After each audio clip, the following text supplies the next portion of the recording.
Good morning, everyone. Welcome to our July Police Service Board meeting. Hard to believe that we're July, which is good in some ways and it's going too fast in other ways. So welcome. We have lots on our agenda today, as you can see, some presentations and some good discussion that I'm looking forward to.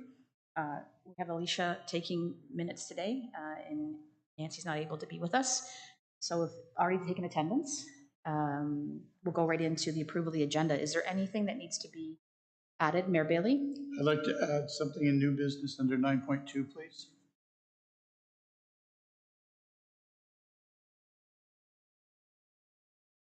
Any other items? Okay, seeing none, a motion then to accept the amended agenda. Mayor Bailey and Member Verhey, all those in favor? That's carried.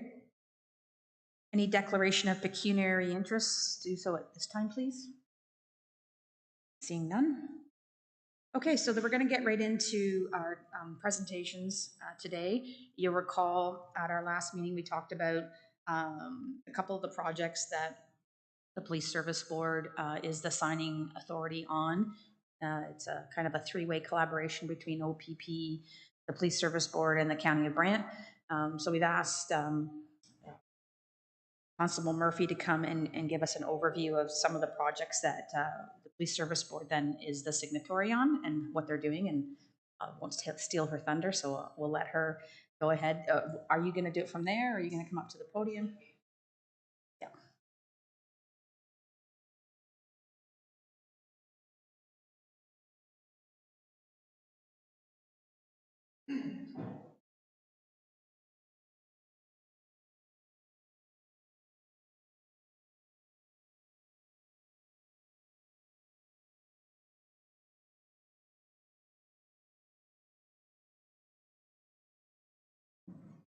Morning.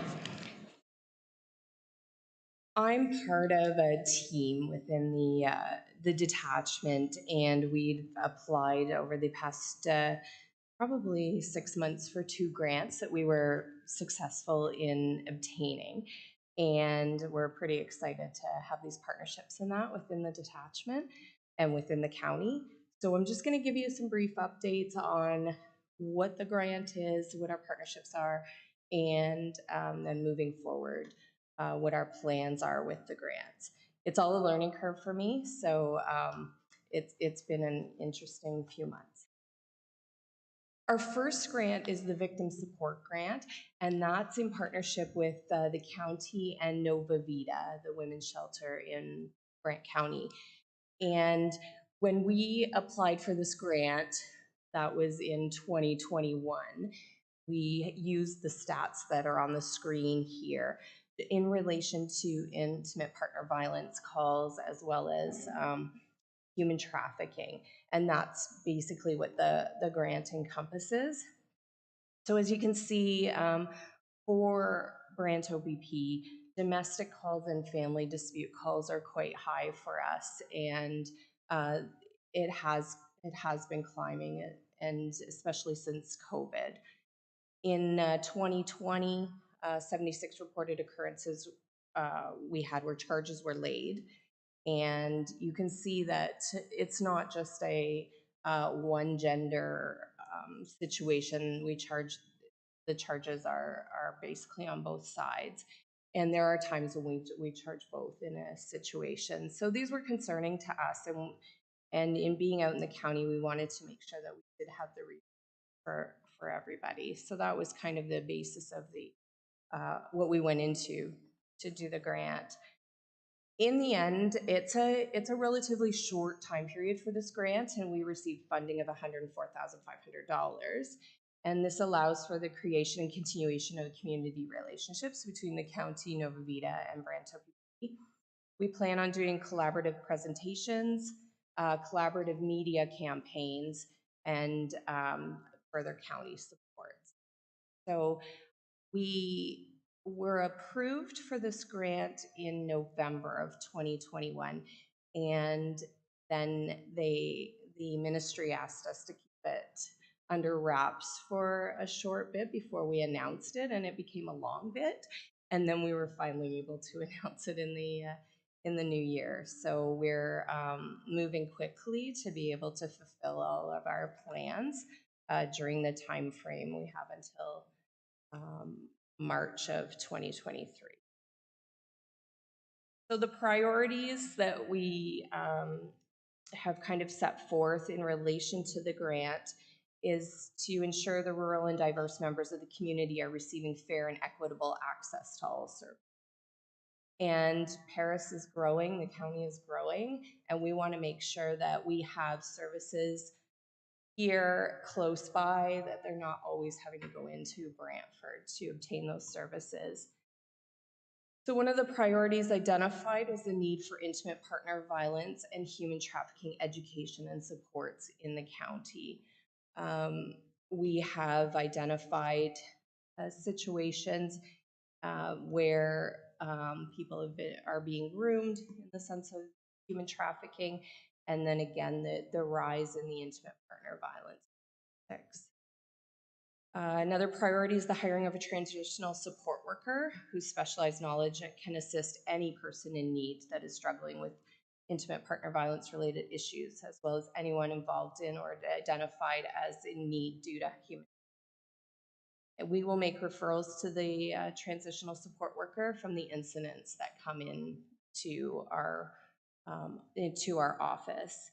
And the transitional support worker, as I said, can assist any person. So gender is not an issue here, even though sometimes everybody thinks that, you know, the women's shelter is for women only. That's something we're going to try to get out in the media campaigns, that there is help there and assistance for men as well.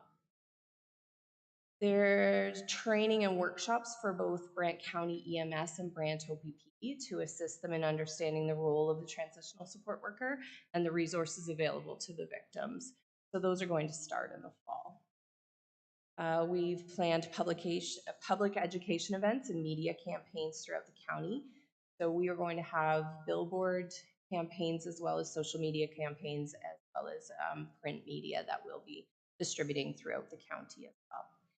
And then one little piece that I think is huge for the county is a transportation fund to support victims and survivors to access the help available.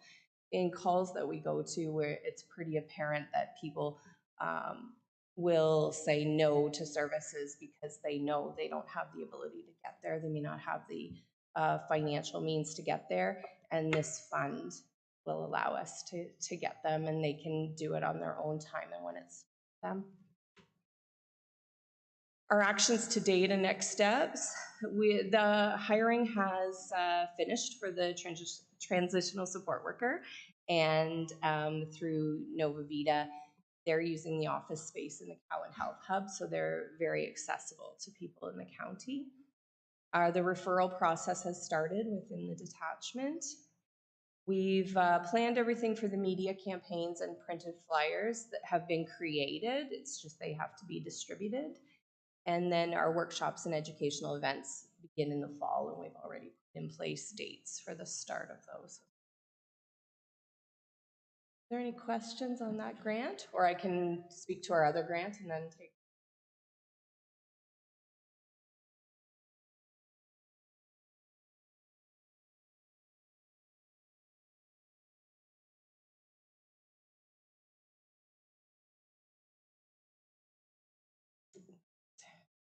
So our next grant is titled the Community Safety and Policing Grant Project Serve and Detect, and it's in collaboration with Brant Safe Streets. So we've identified, and through various sources as well as from people in the county, that traffic is a huge concern and something that people have a desire to see more attention paid to. So we applied for this grant in partnership with the county, and it'll work seamlessly with the already established Safe Streets program and bring into use traffic systems and initiatives to enhance the work being done by Brant County OPP officers. We've been approved to receive $98,365.65 per year for 3 years. and the 3-year grant cycles from 2022 to 2025. A large portion of these funds is to purchase one ALPR, which is the automatic license plate recognition system, each year to install on already allocated Brant cruisers. Currently, we share one of the ALPR cars with Haldimand and Norfolk, so it goes in a cycle and we don't have it here continuously. So having the ability to have our own set ALPR systems is huge in the fact that, you know, we're not having to worry about when it's our turn for the sharing, the system's broken down or the car's in for service. And having this system, we have it 24/7, 365. So that's exciting for the officers.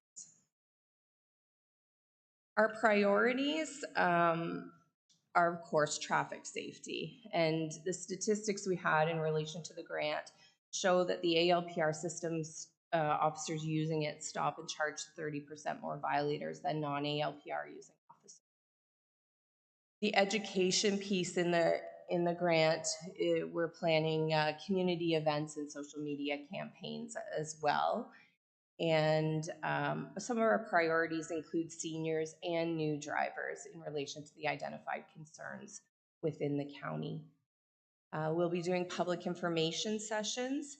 And then our enforcement, we have a few different ideas planned, especially in relation to commercial motor vehicle events and in partnership with MTO, other police services. Actions to date, currently we're waiting for the funds. This is something that I'm learning with these grants. So our plans are all in place, ready to go. We just are waiting for funds to be deposited. So we have our quotes for the ALPR system. We have already planned for the filming of more high-level traffic video safety messaging that we'll be able to use and do messaging for different times of the year and different safety events that we want to do. We're booking the dates for our commercial motor vehicle traffic enforcement day and for our planned non-enforcement day, which, if you're not familiar with that, it's when it's a freebie day for people. They could come in with their vehicle, ask the questions, whether it's the tinting on their windows or their very loud muffler system, and we can speak to them about the pros and cons of what's happening with their vehicle, and they can go and get that fixed before it becomes an actual chargeable offense. And then we're booking our dates for the public information sessions. So we have all our plans. We just really want to get going and start implementing them. So that's a basic overview on that one. Any questions, Mayor Bailey? Through you, Madam Chair, what's the anniversary date for your 3-year grant? For the 3-year will be the end of, or March, I think, again, of 2025. Thank you. Councillor Pierce? Thank you, Madam Chair. A couple questions here, if I could, and thank you for that presentation. It is great news to get this type of stuff. In regards to the victim support grant, you'd stated the numbers in Grant County for IPV are going up.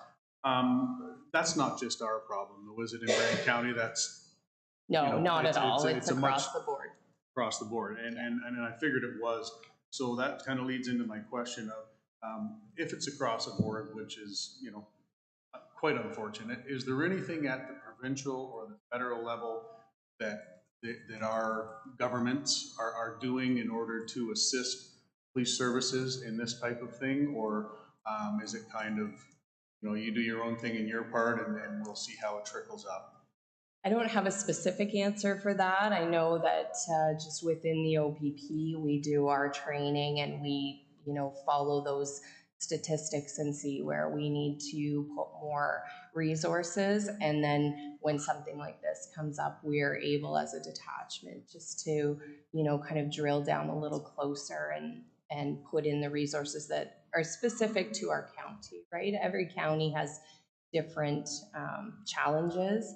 So we're looking at what our county needs, and getting people to understand that asking for help and accepting the help is not a bad thing. No, I agree with that statement for Yeah. sure. No, I'm just wondering, because like I say, I'm sure that, you know, we're doing what we can as the Grant County OPP. I'm sure the OPP on a larger schedule or on a larger area is, as our, you know, Brantford Police Force, Toronto Police Force Right. and stuff like that. So I'm just curious if the government has given any assistance for some collaboration between, you know, departments and province-wide, countrywide, and that sort of thing. Because as I say, and you know, as you alluded to, this is a bigger problem than just us. And I'm wondering if the helps are coming from above that everybody needs. That's kind of where I was going with that. Yeah, and I'm not sure if the inspector has anything to add to that. Myself, I don't have any knowledge right now of anything I can speak to. Okay. No. Maybe And inspector could just add to that then. Sure. Yeah. Through you, Madam Chair. I can tell you organizationally within the OPP, we've recognized the need to have dedicated officers for human trafficking and combating that within our community. So certainly there has been officers that are designated that that's their duties now. There's units that have been developed to specifically combat that. So certainly when you talk about the level of provincial engagement, certainly that funding coming through there to create these special teams, that's their focus, and that's the people in the community that they're targeting to support. Okay. That's good to know. Just to follow up on that, just quickly, sorry, Councillor Pierce, do we not have in the detachment someone from region that works on human trafficking that also like is out of our building in the county? Yes, we do, Yeah, Madam okay. Chair. That's a great resource too. Yeah, sorry. Yeah, no worries. So still on the victim services, the TSW that's going to be up at the council. What hours? So she's up there. I'm not sure of what their specific time is for their office, but she'll be there during your regular like 9 to 5 hours. But she's also going to be available via phone if we're in a situation where we've got something serious. We can call her no matter what time of the day or evening and to get that person connected. If it's a situation where we feel like it can wait for connection the next day, then that will be the norm. But if it is a serious situation, obviously the shelter is a 24/7, and they have their crisis line, and through either the workers' cell phone or the crisis line, we'll be able to get a hold of her. That's good to know. Thank you for that. Just two more, if I could, Madam Chair. So switching over to the community safety and policing grants, the ALPRs, how much are they? You said you got quotes. How much are they? And they are in the range of $30,000. We are very limited. As far as grants go, we can only spend a certain percentage on equipment, Right. and they are right at that line for the percentage we can spend on the equipment. Okay. Yeah. And so, sorry if I could elaborate on that. Equipment overall, or just this specific piece of equipment? Overall. Because that was kind of leading into my next one. I think it was like 1,000 or something. So 30,000, that's fine. I was just curious because you made a statement that 30% more violators than non-ALPR officers. Now that's for, you know, if they run a plate, then it's, you know, insurance or stuff like that. But I'm just curious, which is great, don't get me wrong, but I'm curious if we can use this to expand into something. You alluded to the loud mufflers, and I know we don't have the device to test the decibel level and stuff like that. Is that something that can be used as part of the expense for something like that?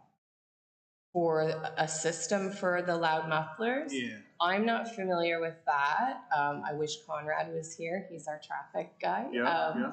He would be able to speak better to that. But I know that the officers like the ALPR system. So that seems to, at this point, bring in or makes it, they get more out of using that system. Right, and I appreciate that, but just like from constituents, they're, and I'm not saying they're not worried about cars that are, you know, registered and that kind Yeah. of stuff, because that's important to get them off the road. But their most important thing are speeding and loud mufflers. Yeah. So if there's anything that we can use this for to, to compensate some of the cost of one of those decibel or meter things, whatever they're called, that would be. Yeah, and when we did write the grant, we had to be specific as to what we were using the funds for each year. So Right. I'm not sure what the parameters are for changing if we were to, let's say, in the third year, decide that another ALPR system is what we needed, and move to something like that. I'm not sure what the parameters. Perhaps I could just, I see Inspector is wanting to jump in on that, so perhaps we can also let her comment on that as well. Thank you, Madam Chair. A couple things with the decibel reader, because the enforcement to deal with loud mufflers through the Highway Traffic Act does not specify a piece of equipment to be used that would be recognized and acceptable in the courts. So that is the first challenge. And the other thing that some communities are undertaking to kind of combat that legislative barrier, if we can call it that, is to enact bylaws. And bylaws will allow an opportunity to conduct enforcement in that way that doesn't rely on the Highway Traffic Act. Because I can tell you from my previous work experience in provincial traffic operations, we have regular meetings with the ministry about challenges in the field for frontline and the tint meters, as you would call them, for vehicles, as well as the decibel readers for loud motorcycles or vehicles, is an ongoing discussion and something that requires a legislative change. All right, thank you for that, but overall, that's great news. Thank you. I think just to add to the comments that we've had so far, and thank you for the presentation, Michelle, lots of information. I know there's probably a lot more you could have talked about in terms of all the different components of the project. If you recall, the traffic one was the one that was announced in April with MPP Bauma and Six Nations and City of Brantford Police that we attended as well. In many of the conversations that Inspector Cornwell and I have had is also how do we make that wish list for future projects. So we know that the government is, the provincial government puts out these funding opportunities, but sometimes they don't give us enough lead time to be able to properly prepare. It's a very quick, as you know, the reporting requirements are pretty quick turnaround, and the application process is hurry up and wait, right? You hurry up to get it in, and then you wait forever to sign it if it's been approved.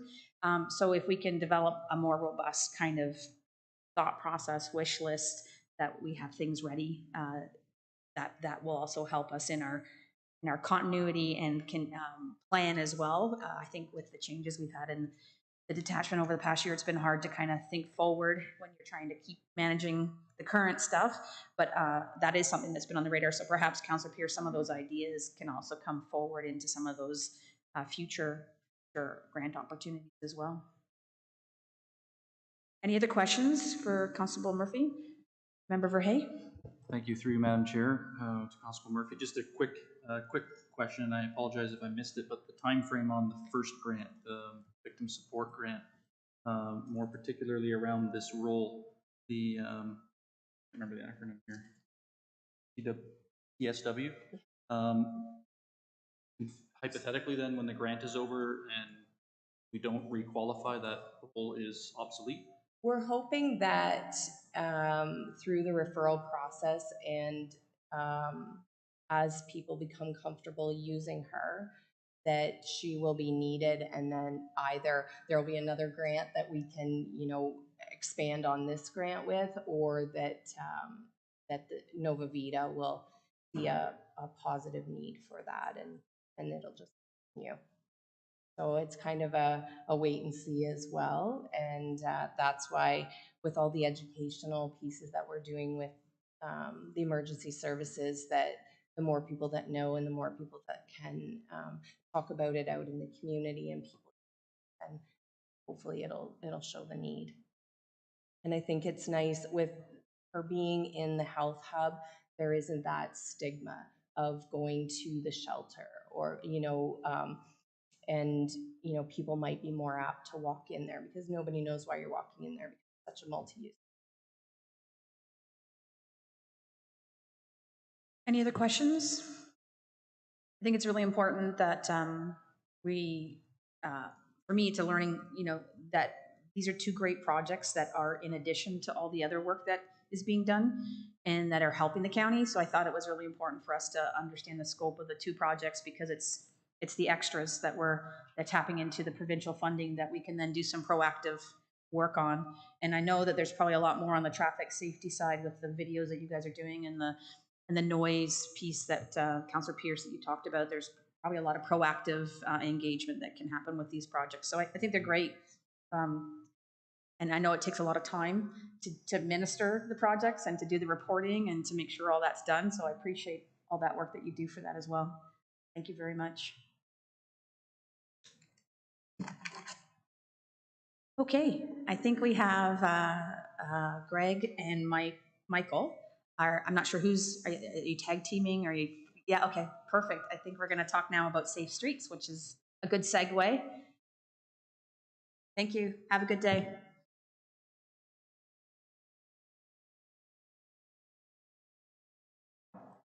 So we asked Greg and Michael to come today. We talk a lot about safe streets, and I know some of us are very familiar with the program, and some of us maybe not as much. But it's a name that comes up in many of our conversations. So we thought it would be important that we just all have the same level of understanding of the program, and we really appreciate you guys coming to give us that today. Thank you. Thank you, Madam Chair. I'd like to introduce Michael Baylock, first of all, before we begin. Michael started with the county a few weeks ago, maybe about beginning of May. Time's flying. He's our new traffic specialist, and he's been assisting, and we're making some great progress. Michael joined the team. So we've put together a high-level presentation just to discuss some of the high points of the program since it was brought to the county in 2019. So we had to understand what was going on in the community as a whole. So we started doing some research.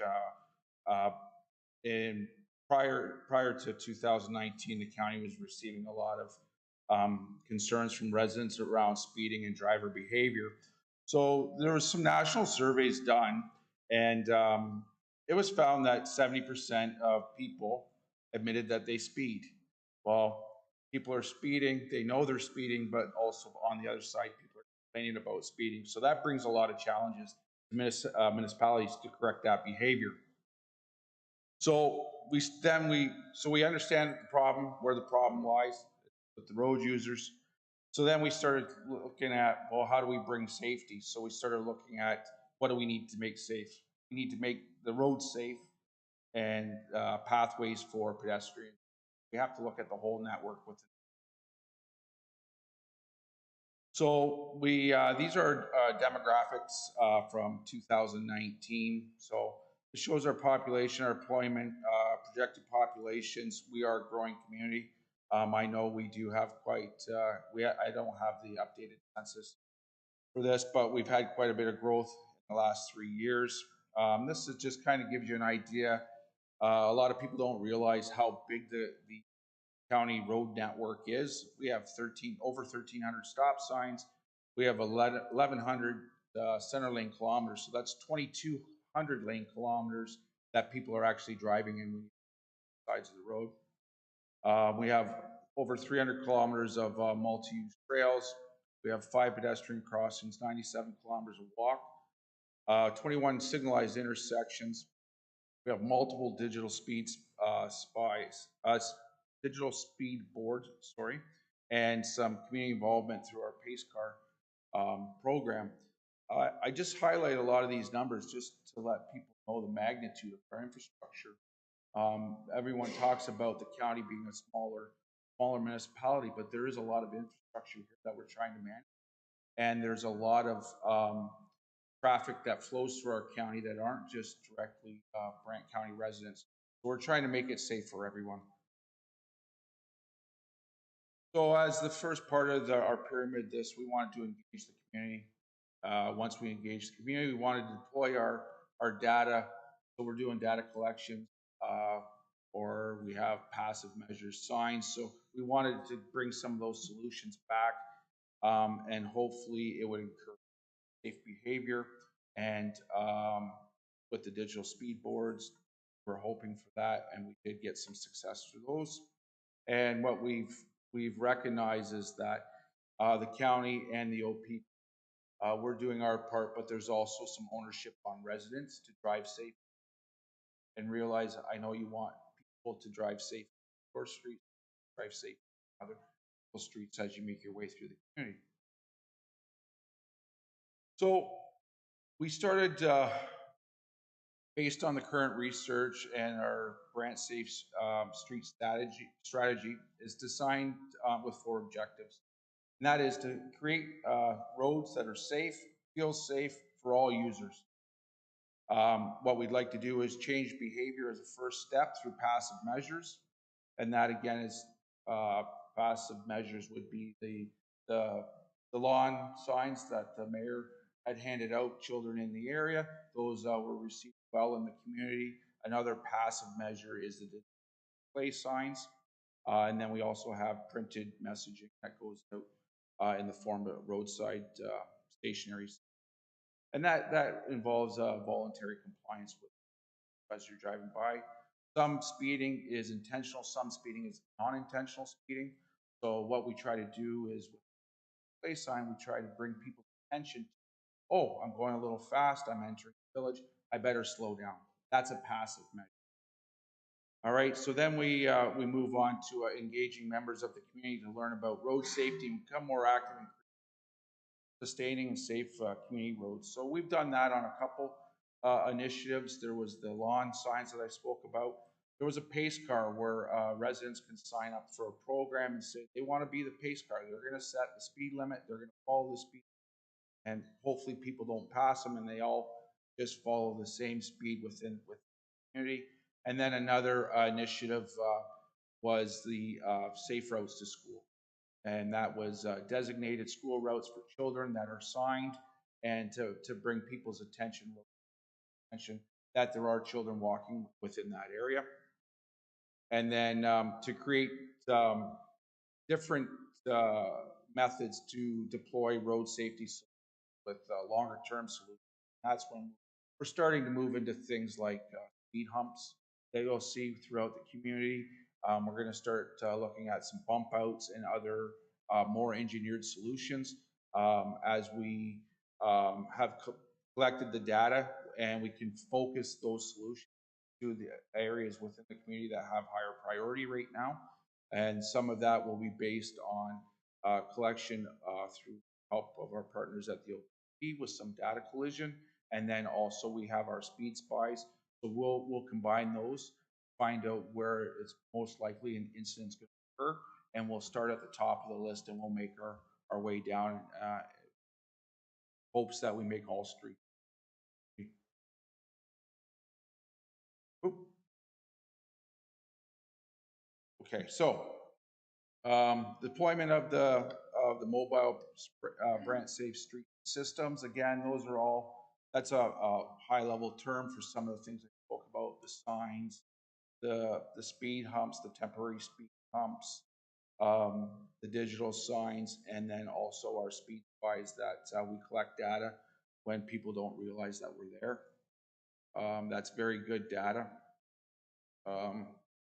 And then the permanent passive safety measures, again, that's the digital signs, pace car program, I spoke about that. And then the new road construction, reconstruction, and new development projects designed with built-in traffic calming. So that's something that the roads department has reached out to our peer department, the development. Now with development, we are working on having safe traffic calming, traffic dieting measures built right into the development, which is a very good approach, because as it's built into development, as people move in, they're used to that. You generally don't get any pushback when we do go in and start road dieting some areas. It's not always well received. So But we do try to educate people on this is for the safety of the neighborhood. And in the end, we've been able to some positive change. So here's the three systems to create local awareness, interest, and information on road safety and speeding. So again, the portable electric message signs, we have 24 of them. The portable speed radar display signs, sorry, yes, that's the one I just spoke about, sorry. And then the portable the non-electronic message boards and grant safe. Again, the signs that I spoke about earlier. There are hundreds of them out with the community, and we have had positive feedback about those. The only thing is that it is up to the resident to maintain those ones. So sometimes we do find them flying around after a windstorm. We do bring them back for redeployment for them. Our speed spy data, I'd like to talk a little bit about that. We have 12 units now. We have 6 brand new ones called the Armadillo. They're very quick. So with those speed spy units, we can collect speed, time, size of vehicle, and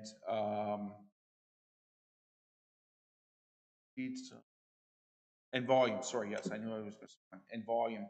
So that is very, very important when we're trying to make decisions where we're going to place our effort. And it also gives us something to take back to the residents because sometimes there's something called perceived speeding and then there's actual speeding. So this, as I said, is a very, very good way to take good data back to the residents. We can sit down, we can show them that the 85th percentile, which we are working with, where the speed is at for the neighbor. More genuine conversation about what's going on there. So this is for catching up some people that might not be familiar with the Brant Safe program. We launched Brant Safe Streets. It's a web portal where you can go in and you can put in your request for action. And what we look at is we look at everyone individually. We have a team that looks at these and we prioritize them. We've received hundreds since the implementation of the program, but the requests are slowing down now as we've dealt with many of them. And I hope within the next couple of years that we're caught right up. So we've purchased additional equipment, as I've said, for collecting data. We deploy the digital speed display boards. So you'll see, so I've spoke about the 24 pole mounted signs that we have throughout the county. We also have 10 mobile sign trailers that we move on a 6-week rotation so that we can target certain areas. And we try to move those around depending on what's happening in the community. If we have a festival coming up, we'll try to put it in line with festivals coming in. We try to get them moved around to the schools as we approach September to modify behavior for that. And then this year, initiative them out into rural areas where a lot of the farming is taking place because we're getting some concerns from our farmers related to their safety while operating farm equipment. The PACE program started out strong, but we're still going to keep it going for the residents that would like that program, but it did not have a lot of uptake. We have 40% participants sign up for that initially. The speed humps that we've installed, we put them up in the Cobblestone Iron Gate area. Now we've expanded to other parts of the community. That speed hump is very different than a speed bump. And that has had great success when strategically placed at slowing down traffic. We were able to reduce traffic speed. The 85th percentile on one road was 60 kilometers an hour. We've reduced that down to 40. So that is a significant reduction in speed, and that was in combination. Another a large initiative that we took under was last year creating the community safety zones within school areas.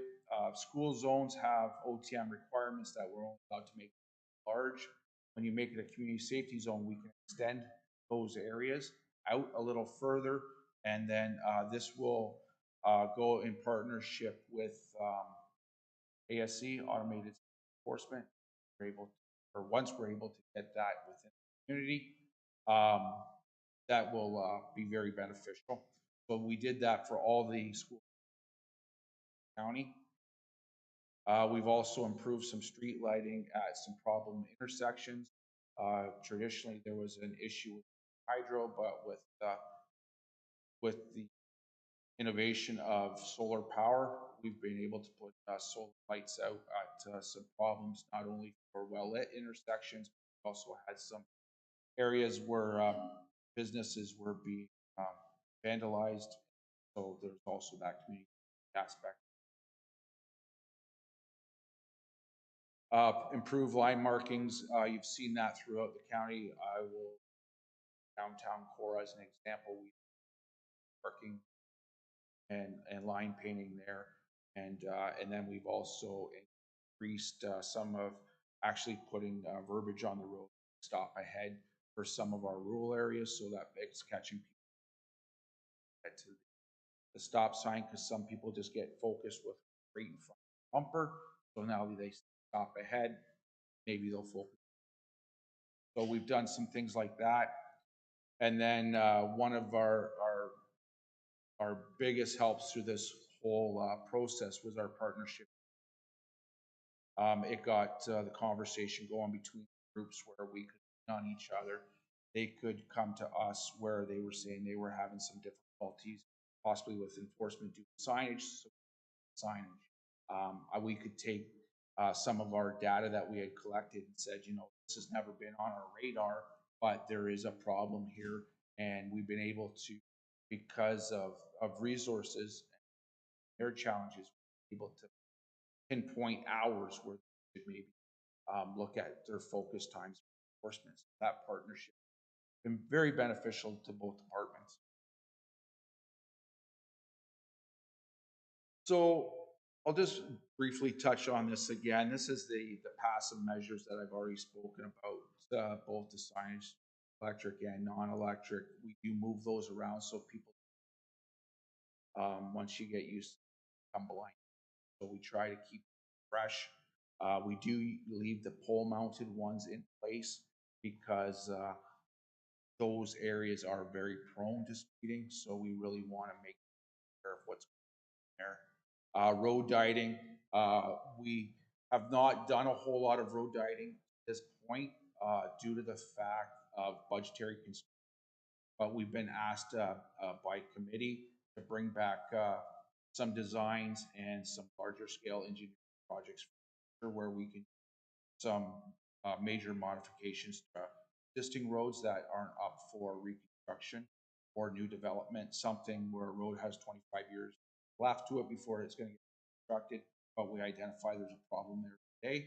We're going to try to get some fun, do over the next few little bits at a time. And then we're still going to continue to look at passive measures to change driver behavior. And that's always the first step in traffic calming.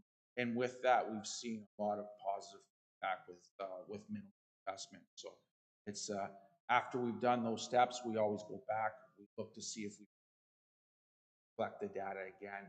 If there's a suitable, acceptable change there, then we move on to the next project. If we did not get our desired results, we come back, we talk as a team, and then we start looking for solutions or start talking work. And then the main thing for everyone to realize is that as we all these traffic calming measures or any of these initiatives, we're always referencing a couple different traffic manuals, Canadian transportation manual, both outline what we can do within the and but they're good guidance for what we do every day. So this was the pace car that I spoke about, 40 participants. It's still there for the residents to use if everyone within the community would like to sign up for a pace car program. They can do that through the Grant County Grant Safe portal. So I touched on this about earlier a little bit. As we design new roads, we're going to build them to influence driver behavior. We're not going to big, wide open roads that people feel comfortable doing gradient down. We're going to choke things down, then that will make people drive what we desire this. Some of the new solutions that we're seeing around the province, and we're all in this together. A lot of the municipalities are entering now. It's been in Europe for quite a few years, but what we're starting to see is raised intersection, center islands with landscaping to choke down the road. Fine, so they slow down. Speed humps, we're already doing that here. Roundabouts, we're already doing that. Bike lanes and multi-use pathways, we're already doing that with them. So I'm very proud of the work that has been done by all the groups so far for the amount of infrastructure that we have implemented, quite a few in the last 3 years. So these are the 4 E's that we follow when we're trying to design something, come up with a solution. There's the engineering piece, whether it's passive or some of the larger scale projects that I know, education, enforcement, and then the one that a lot of people don't talk about is empathy. And empathy is twofold when you're talking about empathy in safe street.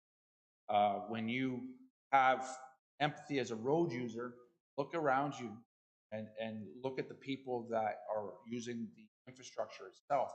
So if you see and you're entering an area where there's a citizens crossing, be patient, have empathy. The person's a little older, they might need extra time to get across the road.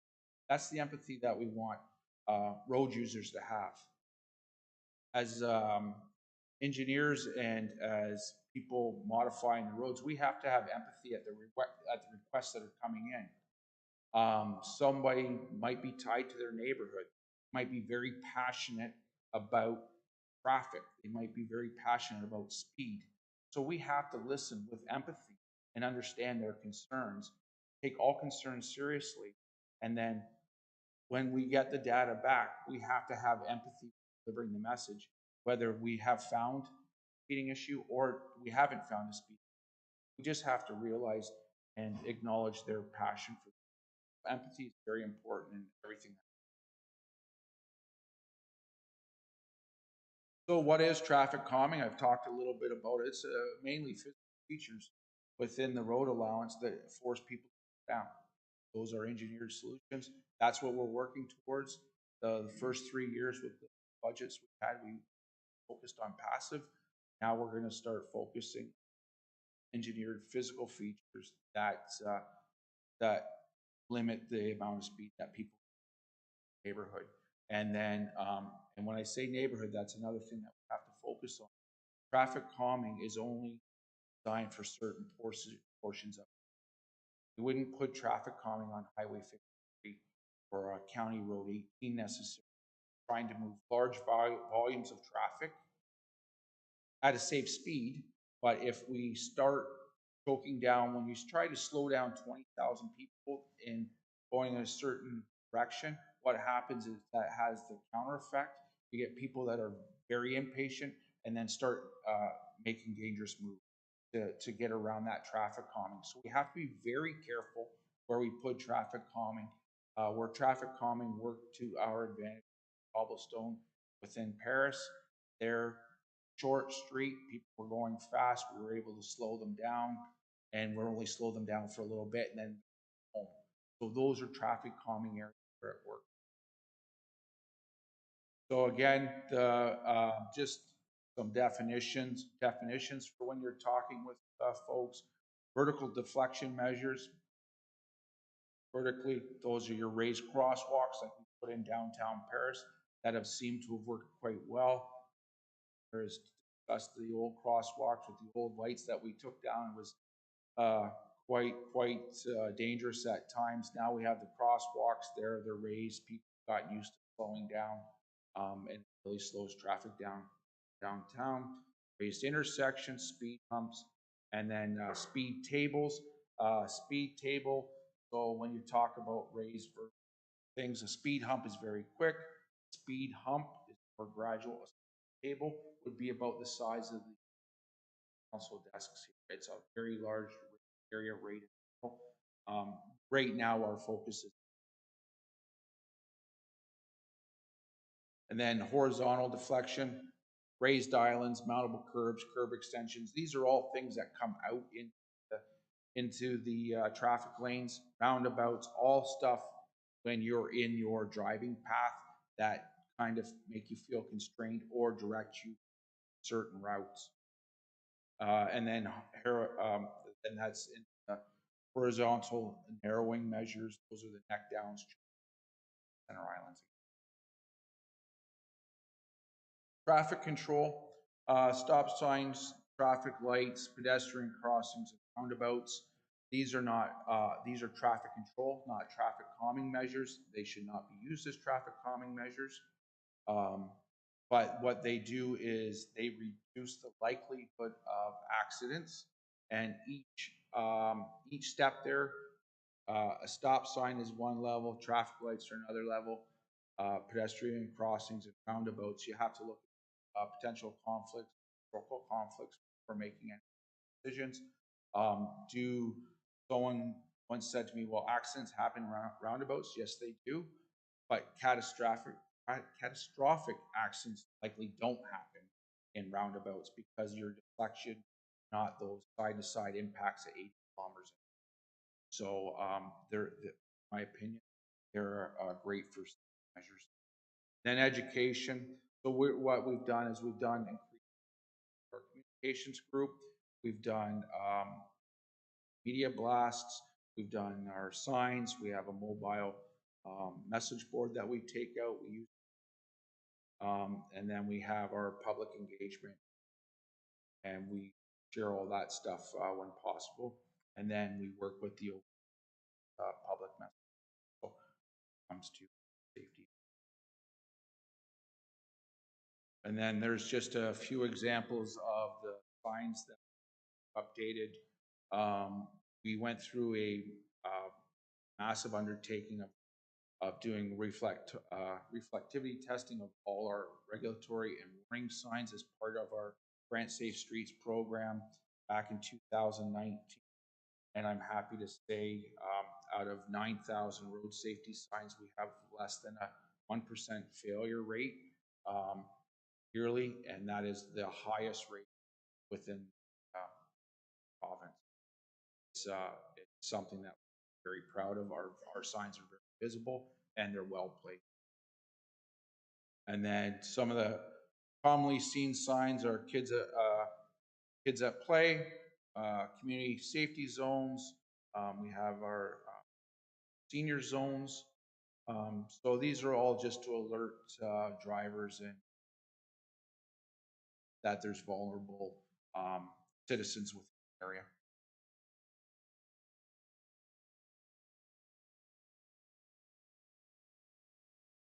So public engagement and information sharing, this is important.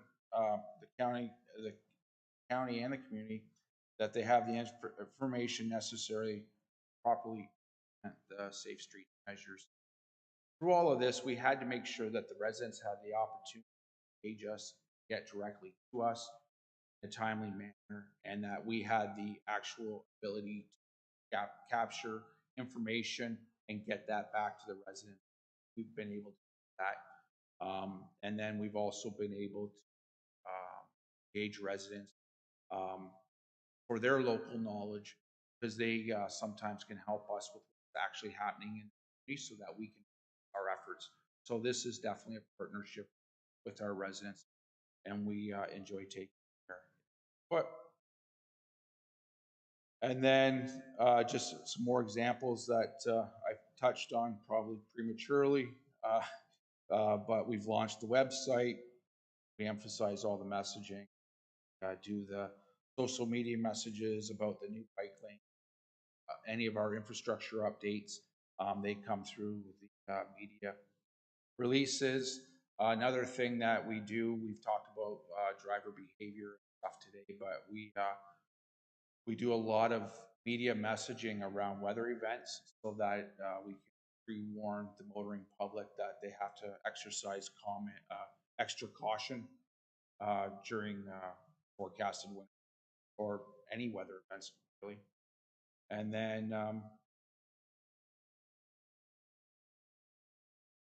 then we, once we're done a project, we immediate push if all new sidewalks or pathways to allow the community to know that that new infrastructure is there for their use and their safety.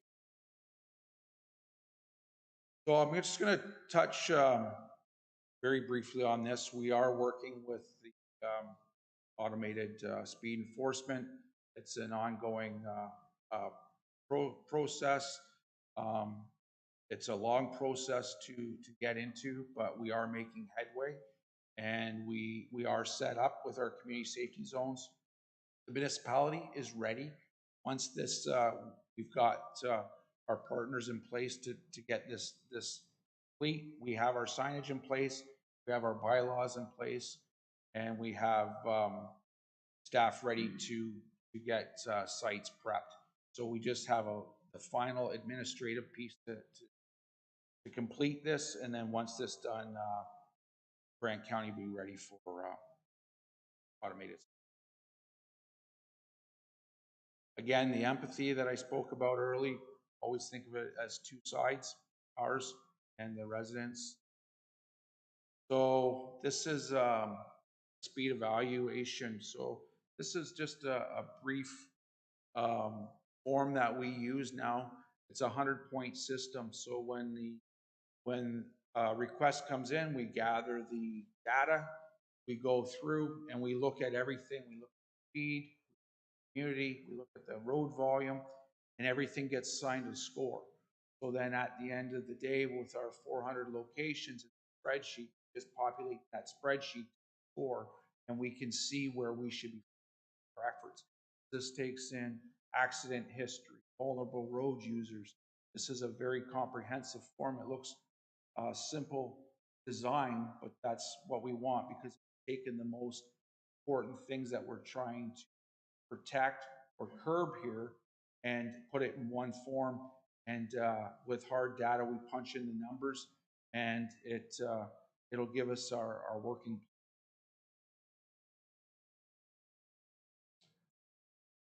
There's our speed humps. So those are just some examples. So again, we've done the Rest Acres roundabouts. We've done the Barnes Dance downtown, which was a success. I know there's been some feedback about it, but we did have several accidents in that area. We had several conflicts with pedestrians in that intersection. Once we implemented Barnes Dance, that went to that intersection. So far, hopefully we can keep it that way. The sidewalks was a big thing in some of our older areas with the community. There were no sidewalks, and that included within school zones. So we thought it was very important. So we've been quite a bit of infrastructure in the last couple of years to be able to connect students, safe access to school, and residents to enjoy their neighborhood. Future projects, we've got the roundabouts coming up in Falkland. We've got speed humps that are going to be coming to Oak Hill Drive around the school there. We're looking at Willow and Talbot Street, and then the automated speed enforcement. So just in conclusion, I'd like to again thank you that we're here in our working group. It's a great partnership.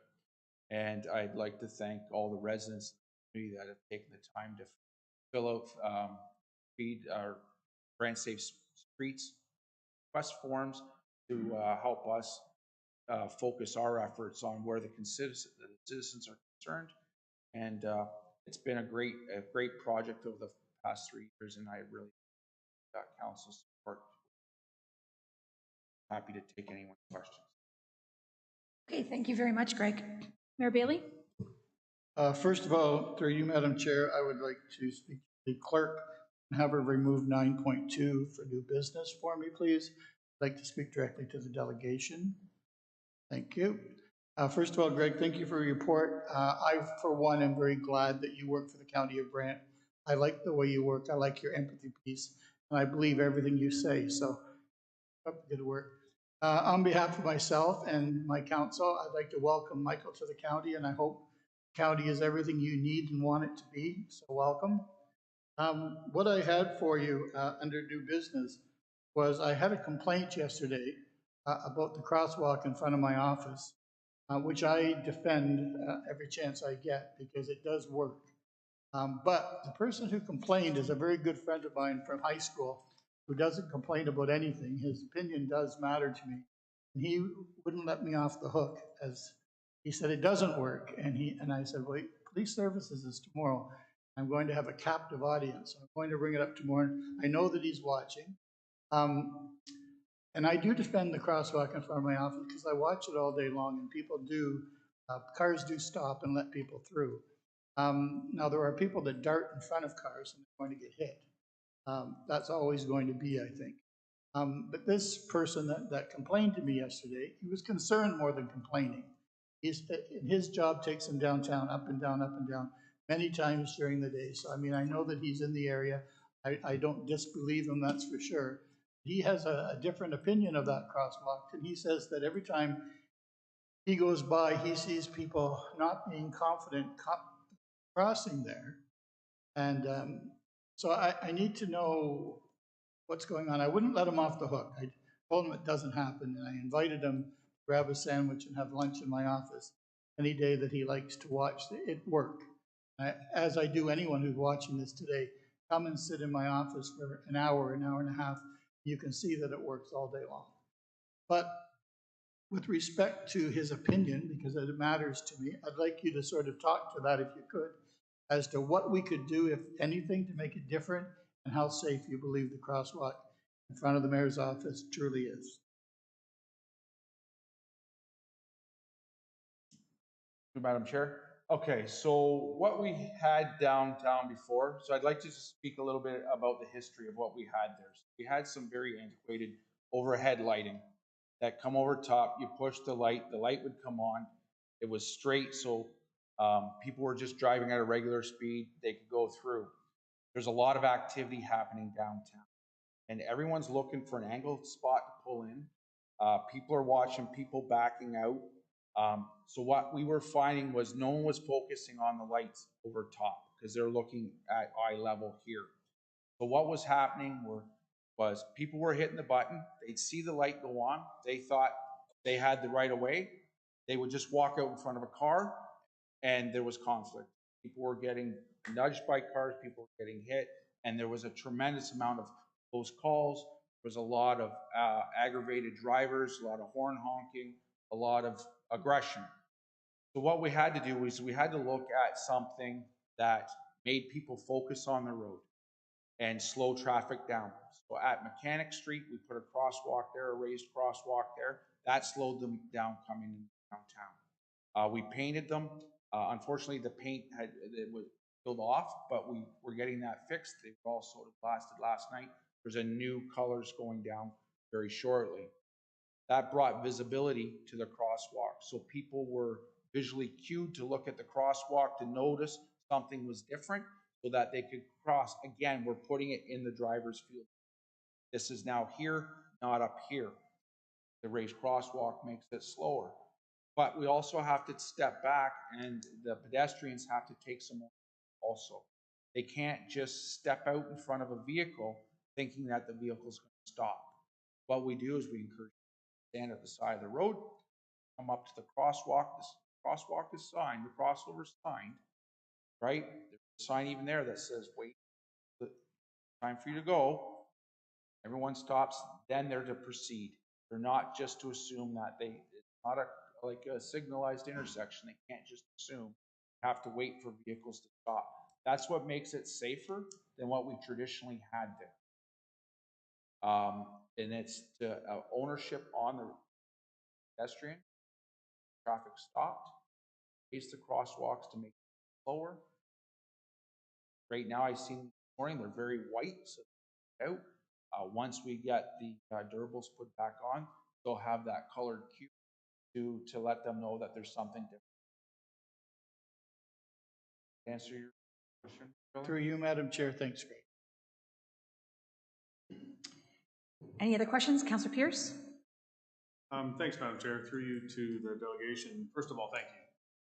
We've had many talks about this, and this is the exact thing that I was speaking of. That this information needs to get out there.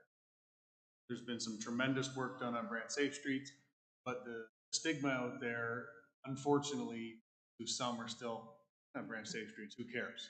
Which is quite unfortunate because there's never really been anything like this to say, hey, look, this is what this was our plan. This is what we've accomplished. This is what we're going to do moving forward. So this information here is fantastic. This is the information that we need to get out to everybody. Whereas we are our communications department on our website and for any way we can to get this information out to show people that Brand Safe Streets isn't just a few words. It's not just a saying. It's an actual plan that's been put into place for the specific reason of, like you said, make our streets safer for vehicles and pedestrians. It's not one or the other, it's a combination. I think that's the important part here because our community is becoming more walkable, to your point of the sidewalks and stuff like that. And there's a lot more people on bikes and out and about, which is fantastic, especially with the last 2.5, 3 years we've gone through. Great to see people out. So again, Greg, I know you know how I feel on this. This is fantastic news, and I thank you for the support. Look forward to it. Thank you. Thanks, Councillor Pierce. Just to add to that, I think, Greg, what I appreciate is the collaboration with the OPP and the data, because I know that you both collect really good points of data, and to be able to share those, we have common goals, right? Between what OPP is trying to do, what Safe Streets is trying to do, and so the more collaboration and the more work that's been done, being done together, I really appreciate your point too about the responsibility of citizens themselves. That's something we've talked about here as well, is that we can all say about speeding, we can all talk about that, but we also own a part of that responsibility to make sure that we're driving safely, walking safely, whatever. My question, I think, is also, there's a number of things being done. Obviously, Paris has the largest population and the largest number of concerns right now, but will you expand out to the Burford, St. George, Mount Pleasant type communities with some of these initiatives as well then? I know there's the speed spies and the warning signs and that kind of thing, but I guess I was thinking more like the physical stuff that you're working on. Here too, man. Yeah, actually, we have done that. So what we've done, and I'll talk about the rural areas, we've done intersection modification. We've put out flashing lights, put out oversized signage where we have identified intersections with high conflict, catastrophic accidents. We've gone already and done those modifications. So there's quite a few things that we've done quietly. Maybe we should have got a little bit more messaging out, like we were trying to put out passive messaging and stuff like that, but we've addressed Oakland. We've done signs in Harley. We've put in four-way stops and additional lights out at Baptist Road and County Road 22. We've put additional flashing beacons at Golf Links Road, Concession 4, and Maple Ave, all to draw people's attention. Birch Road is another one. We oversized all the signs and put up flashing lights there. And those, even those little sound like they're quite costly, but they were very effective right away. So I used, sorry, maybe I was just queuing to Paris today because I'm looking at Councillor Pierce, and we went on to some. But the initiatives that we've done, they have been countywide. We took a Brand Safe Streets report recently to committee, and we identified 150 that we've done. But some of those we grouped like multiple initiatives in one. So committee had asked us to go back and break them out into separate categories. So what we did was we went through and there was a lot of data there. We broke it out into like 7 different that we had done throughout the county since 2019. If you actually drilled it down to location, we've done modifications to over 300 locations wide. So that's quite a bit. Very much, yeah. Any other questions, comments, Member Brown? Thank you, Madam Chair, through you to Greg. Awesome presentation, very informative. I have a question for those on council and yourself. Has this presentation been made?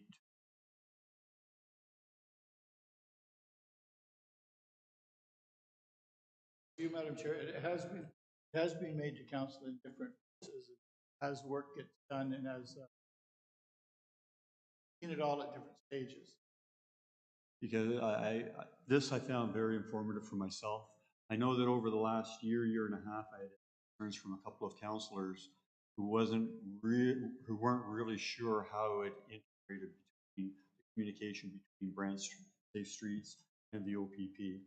And I believe that's been taken care of from the towns of both parties that are cooperating together very well. My concern was that some of the councillors were not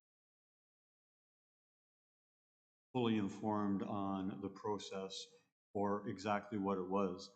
And if it hasn't been done in the last year or so, it would be a very good piece of information for them to have so that they could understand, communicate that to their constituents as well, because there's a lot of good information here. Again. Member Verhey? Thank you, through Madam Chair, to the delegation. Benefit going last, because I think most of my questions that I jotted down. Great, very, very fun. Appreciate that and echo everybody else's comments. I can attest to the speed humps in downtown Paris. I frequent that crosswalk, and I personally see a big improvement how drivers are reacting. I had a few close calls myself where one in particular where the young man was driving and he got out of his car and after, because I waiting and he didn't see the lights and he drove across and he was just at himself and he jumped out of his car and apologized profusely, whatever. But I've had that a few times. Much better. Just one question for point of clarification on the pace car sign up. You mentioned 40 participants. Is that how many slots you have available, or is that how many people are participating in the program? That's how many people are participating. Oh, sorry. That's how many people are participating in the program. But if anyone else would like to sign up for that program, they can go through. If you go on the link that's in the presentation, go to the county website, type in Brant Safe Streets, it'll come down there. You'll see our link. Sign on to that, and then it'll walk you through the. Good to know. I personally haven't seen anybody with that identification in their car, but just really quickly, have you had any good feedback? Is it seem to be working from these participants? Believe that it's working or helping? So that one was a little bit mixed feedback. Some people felt that it was working. Some people it aggravated a little more because they would drive the speed limit and then people just be around them. For that pace car to work, it takes community involvement. So it takes the person behind you to be patient as you're driving. So there was some of that, and then, the only other one that I found was a little funny was one person that gave us the fact that they always had to take the decal off to wash the car and then put it back on. So that's all the feedback we got. I gave you all 3, so that's what we've had. Welcome. Okay, in the interest of time, we've excellent presentation. I think it was very important for us to have all that detail and information and encourage the collaborations to continue, and perhaps we'll get an update down the road. But if that's okay with everybody, we'll move on with the agenda at this time. Thank you so much, Greg and Michael, for that great presentation.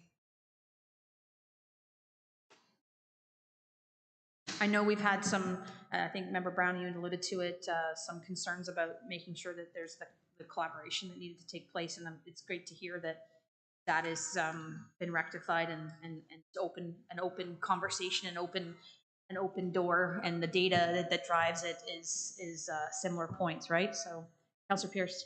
Thanks, Madam Chair. Through you, if I could, I'll move presentations. Thanks. Thank you very much. Seconded by Mayor Bailey. All those in favor? It's carried. Okay, let's get into our item number 5, minutes from the previous meeting. I don't know if there's any additional corrections. I just had one on page 39. I don't want to sound more important than I am. I just wanted to note that it wasn't myself that was in the process of reviewing the detachment commanders reporting. It was actually the OPP themselves that are doing that. So I didn't want that to look that.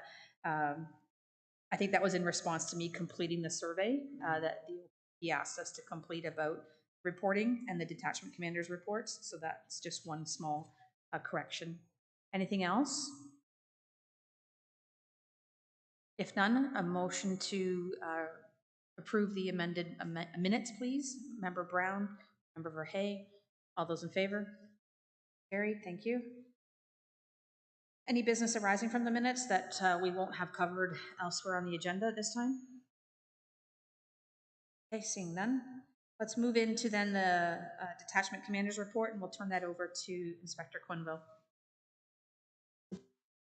Thank you, Madam Chair. The Police Service Board report for June. We'll go over some high-level points that I wanted to draw your attention to. In terms of staffing, I know there that we have 4 new recruits. So certainly they've added to the complement of our detachment, and in addition, an experienced officer that came to us from Haldeman. So certainly the addition of 5 new officers is welcome, and the start working with officers over the next year, gain the valuable teaching points and experience that they need to Grant County. In terms of our community mobilization, community safety and wellbeing team, of note, there's the MSTART worker to attend crisis calls county during the month of June, of which there were 26, and as addition, a number of coast. From last month's meeting, there was an inquiry in relation to the mental health related occurrences, and that number always reflecting as same, 146. After further review, I can report back that the number will always appear as the same because both the year to date and the total. So it's not an individualized year to date and the total. That's why it reflects as the same. Whereas in the previous years, it's year to date and the total. That's the difference. I'm not sure if that provides that.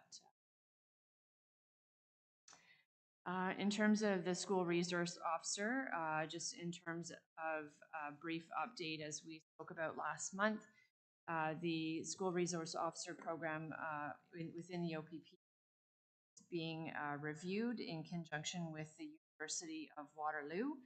And as we have a school resource officer of grant detachment, we are participating in that study. There will be an opportunity for town halls, general public, where the researcher will with members of the communities to gather feedback and consider that as it relates to the report. The results of the research will provide an evidence-based recommendations program going forward. So to note, that study is separate and apart from the one that the school board is conducting, and we don't have any additional information to suggest that that review is not going ahead. So as indicated in the previous meeting, the current school resource officer is still on. Not to say that it's changed in its format, but that they're just evaluating.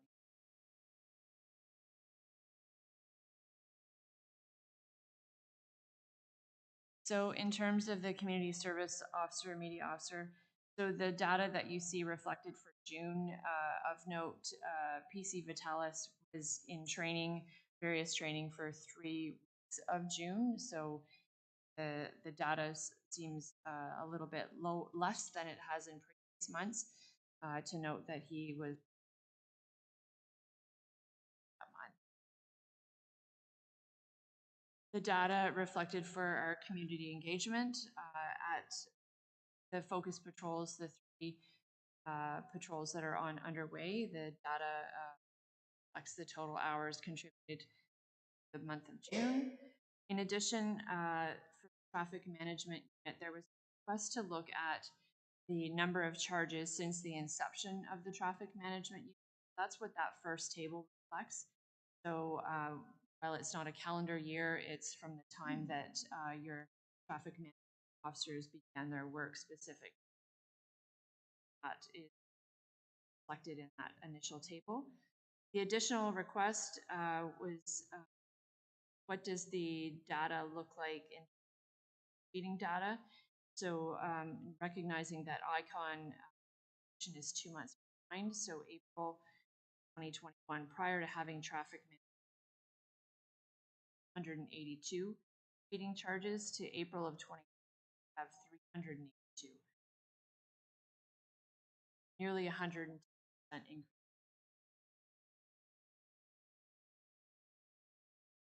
In terms of detachment activities, Crime Stoppers provided us with 3 tips over the month of June.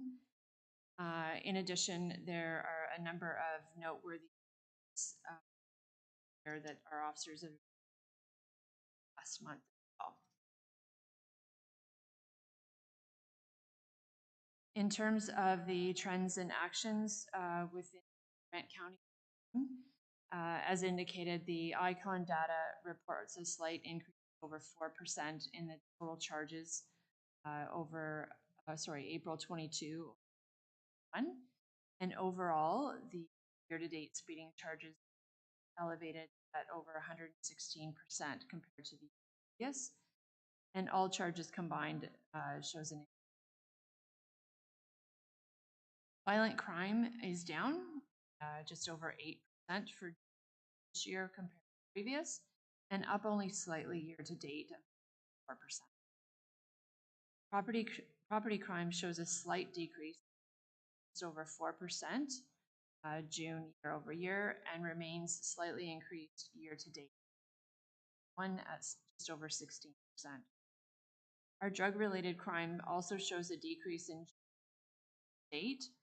in June and year to date as well, 100%.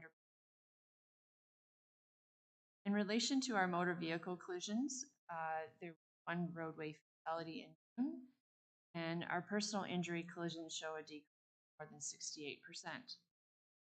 We continue to see an increase in property damage collision percent, and overall just over 24% for all collisions. Overall, the vehicle-related property crime continues to show an increase. There's been another spike of theft from motor vehicle occurrences and an overall increase in stolen vehicles. In June, there were 13 thefts from vehicles, along with 18 stolen vehicles. Contributes to the overwhelming 290% thefts. The overall stats for vehicle-related property crime year-to-date for, of course, that previous statement has increased considerably. The valuables being left in sight, as mentioned at our last meeting, to be a motivator for suspects of goods. Certainly, people have security cameras and things on their homes, and you're able to see very quickly suspects moving rapidly through a neighborhood, door checks on vehicles, seeing what is accessible, having a view for what's in plain sight within targeting. The mental health calls increased by 13 this month for the level 1 calls, and overall calls involving mental health. And our 911 calls were up only slightly for the month of June by 30% and continue to trend downwards. Alarm calls for June also showed an increase year to date %. And our domestic calls decreased slightly month of June. Of note, I sought an update from our analyst just as was reported last month on the stolen vehicles. So as of June 27th, there's been 67 motor vehicles in Grant County. At the time of this report, so on June 7th, 67% of those recovered, and 47% of the recovered motor vehicles were recovered within Brant County as well. 40% of the reported stolen vehicles town of Paris. This is just down slightly from 43%. Pickup trucks continue to be the highest targeted vehicle, as 38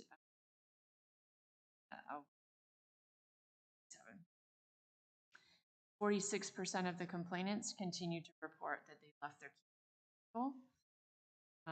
And more than half of the vehicles are being stolen on a Monday, Tuesday, or Wednesday.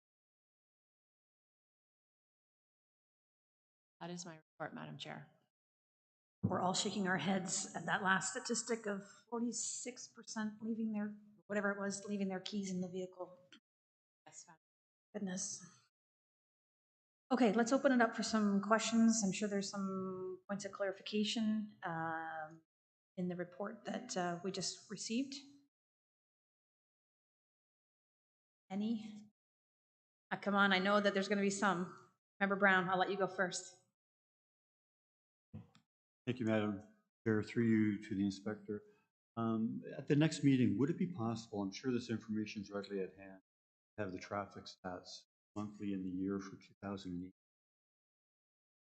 provided, or pre-COVID? Just gives us a base to draw on where we're going because we're comparing to something during the period. Now we're hopefully coming out of that. It would just be useful information. Absolutely. Thank you.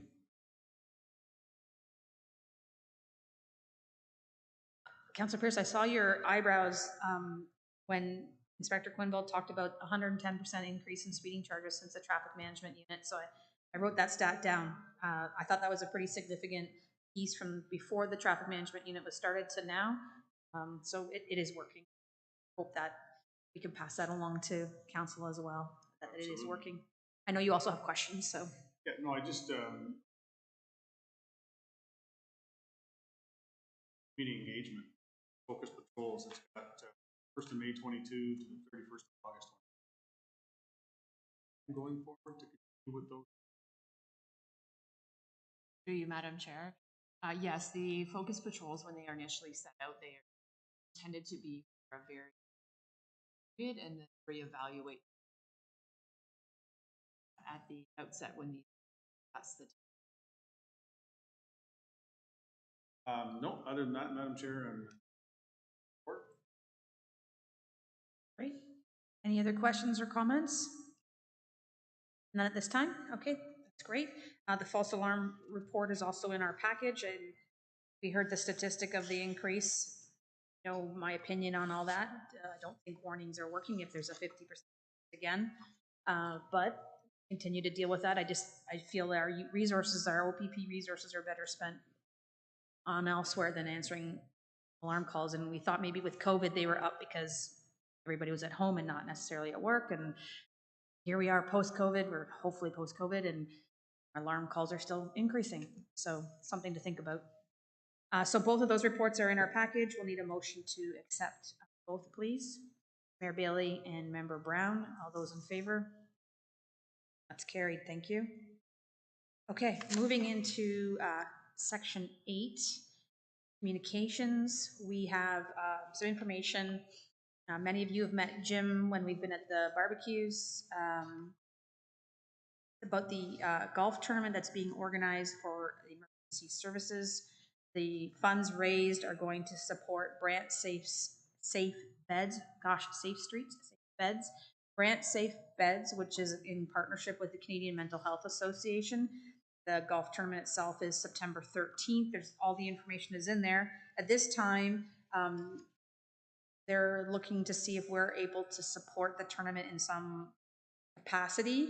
I know I know some of us may participate as participants, but there's also an opportunity to sponsor the event, which also supports our community with this. If it's successful, then the Brant Safe Beds program can be successful as well for those that need that service.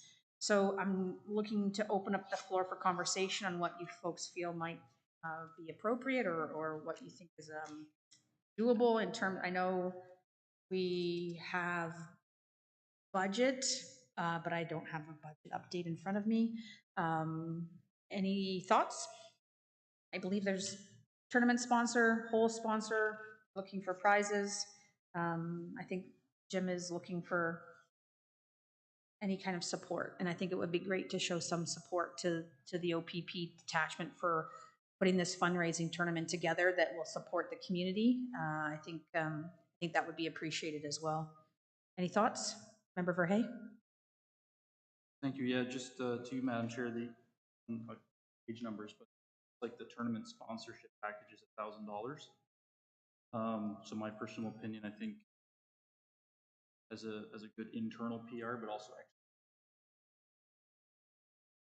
or positive working relationship with the front lines, the OPP, I think I would propose that we be a tournament sponsor. Have the budget go a long way for us. Are you willing to make that a motion? Yes. Anybody second that? Mayor Bailey? Any additional conversation or discussion? Councillor Pierce?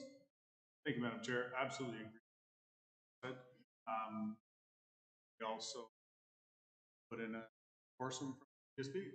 I'd love to. I know Jim, Member Brown and I have already discussed golfing, so if anybody is, Councillor Pierce would love to have you, and if any of you two, I mean, I'm sure you can also attend afterwards, the festivities, there's a meal afterwards if you don't golf, but if any of you two do golf, I know. Mayor and I don't golf, so maybe he can drive and I'll come to the dinner. Councillor Pierce, was your thinking that the foursome would be covered as well, or that we would individually? No. Okay, just making sure. No. Okay, so the I don't think that. No, I agree. So we'll have a foursome, or at least a three. The three of us will join. We'll find a fourth person. Inspector Quenville will join us. Absolutely, Madam Chair. Perfect. We have our foursome to support the golf tournament. That'll be a great day. And then Member Verhey and Mayor Bailey can join us afterwards. Put September 13th in your calendar. And so if there's no other discussion, then let's call the question on the $1,000 support. All in favor?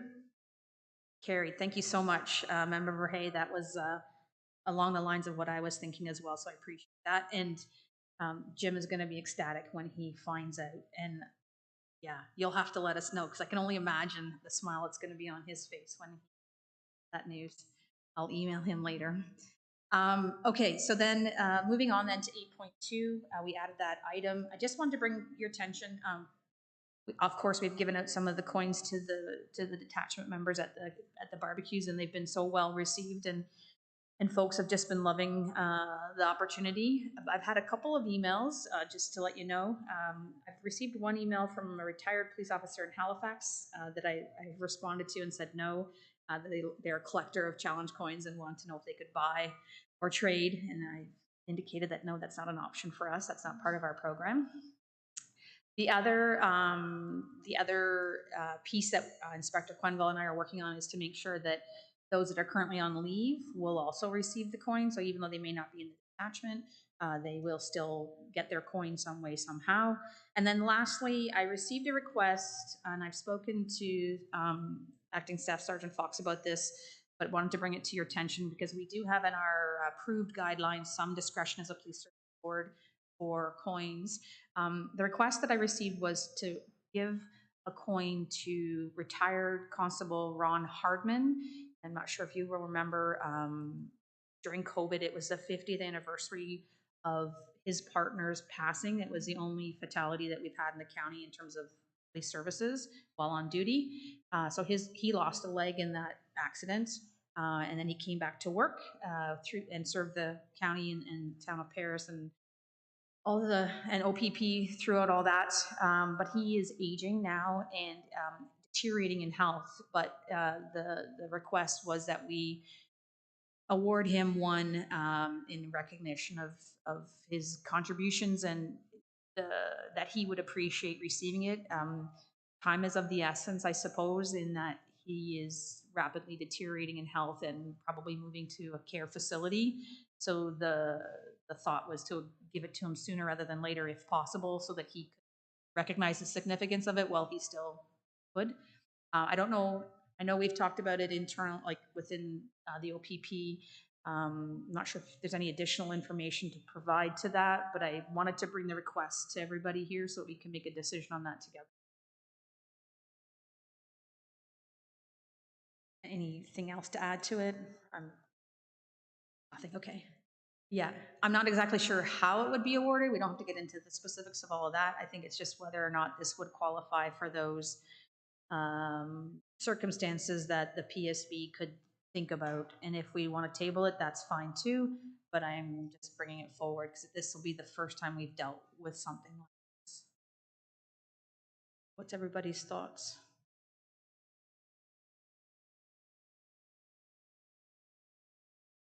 Member Brown? I wonder if maybe we should table this so we could have some conversation with the OPP and obtain their input prior to making a decision. Is that okay? We'll table it. Motion to table. Seconded by Brown. Those in favor of tabling that? Thank you. And just lastly, on the challenge coin, I guess we officially have awarded the coin amongst our PSB members. It's a great thing that we can be able to do this. So thanks again to all those involved. We did see Inspector Nash the other day and we awarded his coin to him. And since he was one of the initiators of the program, so it was good to be able for him to be able to see it. And then Staff Sergeant Gutenberg, we've let him know about the reception because obviously, as everybody knows, he's been instrumental in the design. So everybody's pretty proud of this project. So well done to everybody. Let's move into then item number 9, other business. 9.1, we have items submitted by, I think, Councillor Pierce regarding traffic concerns. Just to clarify, has this been submitted to council as well, or this? Okay. Through you, Madam Chair. No, I literally just got this Sunday. And particular person I see, it's a well-written letter. A picture tells 1,000 words. Just for everybody's reference where they live, go through town and you go up around by KFC, getting yeah, so they're kind of in between the bend that goes down and then that turns back. You know, and as I say, it's a very well written letter. It's just a situation here where, you know, as states in here, we all know this issue, doing what we can on this. Don't know if there's something really only a block or so where we can kind of set a little focus control or something. I'm not sure if we can work that in there. But it's weird because everything that we see coming here is all going west. Nothing really, trucks coming down the hill and around the other way going across that line. So I advised her that the timing was great. I had Police Services Board this morning, bring this to the attention, and then just kind of circle back with her for, hey, I thanked her for one thing to write a letter and saying it's speeding and there are people going across a line or stuff like that. But actually, when you see it, it's quite scary, especially when you think that where she's situated is literally right on the bend. These trucks that are on their side, they really are not seeing anything coming. Thankfully, but very well could be not a good situation. That I don't think more that can be said other than here and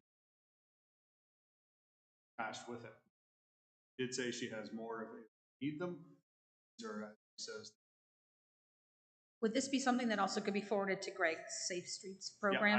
I've talked Okay, to him about because that, there was some good suggestions in there about signage, and the lack of signage and Yeah. that kind of thing that maybe would be helpful. And just very quickly, first of all, just a typo in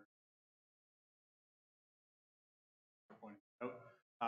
You know, it's twofold here. A, there's this, and B, as it states, we also part of things.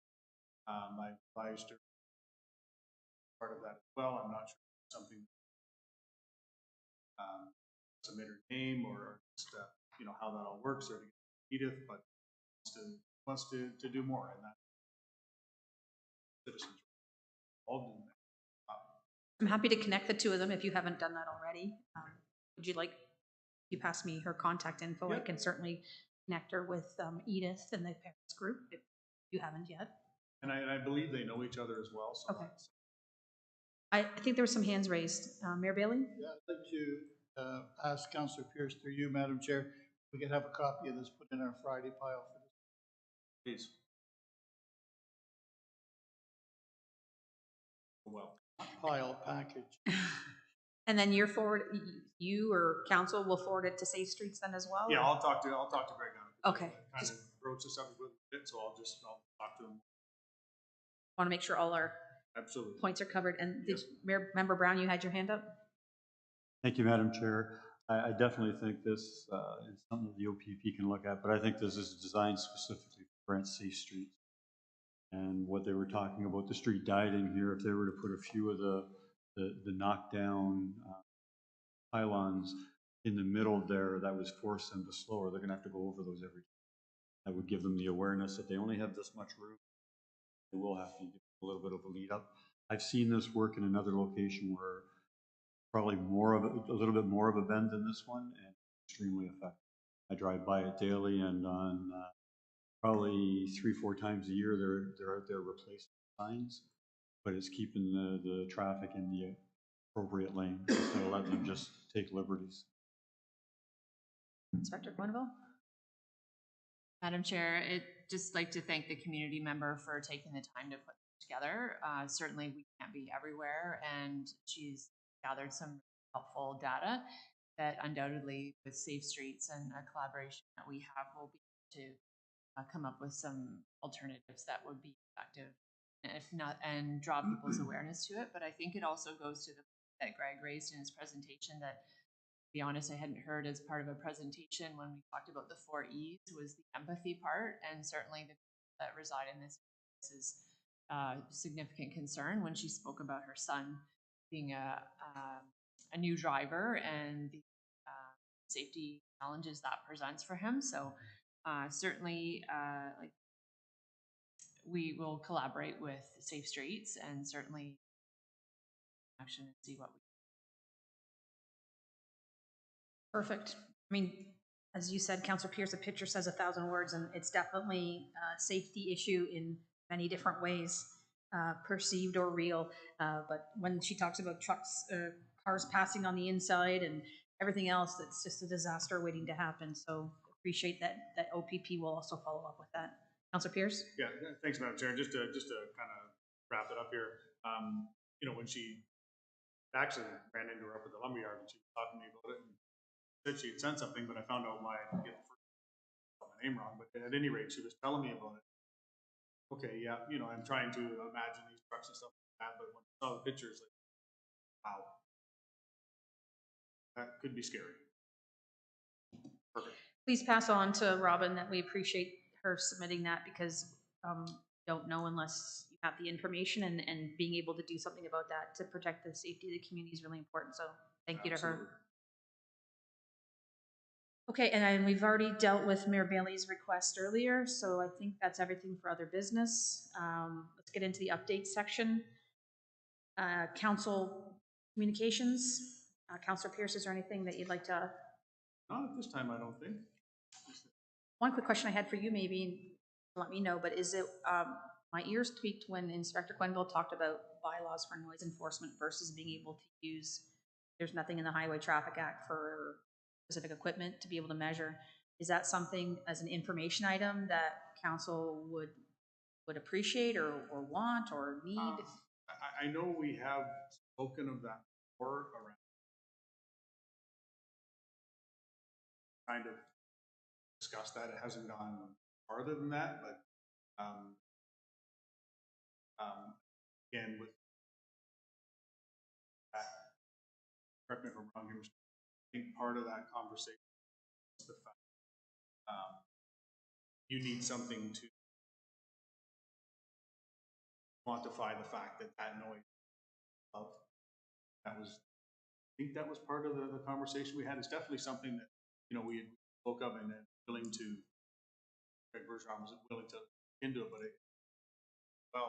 without some sort of device to say that this. I guess I was just thinking out loud here. It's a lot of complaints that we get from the public about loud mufflers, modified mufflers, loud noises. But I don't want someone, whose responsibility is it and where does it lie and how can we do together versus punting it off one way or the other. So if there's something that could be done or not be done, I think that would be some work that we can do together. Just wasn't sure if there was, I didn't know that piece of information until today, the piece about the Highway Traffic Act. So that was a learning point for me. Let me circle back with Greg Bergeron. Bring that.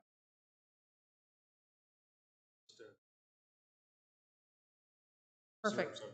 Thanks, Councillor Pierce. Member Brown, you wanted to join in? Thanks, Madam Chair. Through you to Inspector Quinville. Are you aware of any communities in the province that have a different or unique way of attempting to deal with this? Through you, Madam Chair, I've heard rumblings of it, but I couldn't provide specifics. I can reach out to my peers because I know to Councillor Pierce's point about like a device of sorts. There's also been a more subjective measure as well. Like when we talk about, if citizens are complaining, there's that. Is it above? Like, to use that subjective measure that beyond people's tolerance. So that certainly could be risky because I'm sure we knows where that might be problematic. But I can reach out to my people to seek that because specific. It may be beneficial to us and council if we could hear of other manners in which it's being dealt with. And maybe that's something that needs to be addressed, that we can't get down to a definitive digital readout, that how will we best deal with it subjectively so that we can be effective and not wait 5 and 10 years for something to come forward technology-wise. Councillor Pierce? Thanks, Madam Chair. And I know over the last couple of years or so, the OPP had it, and I know there's situations where, they put themselves in strategic spots where a bit of an incline, so they're accelerating, so you hear it more.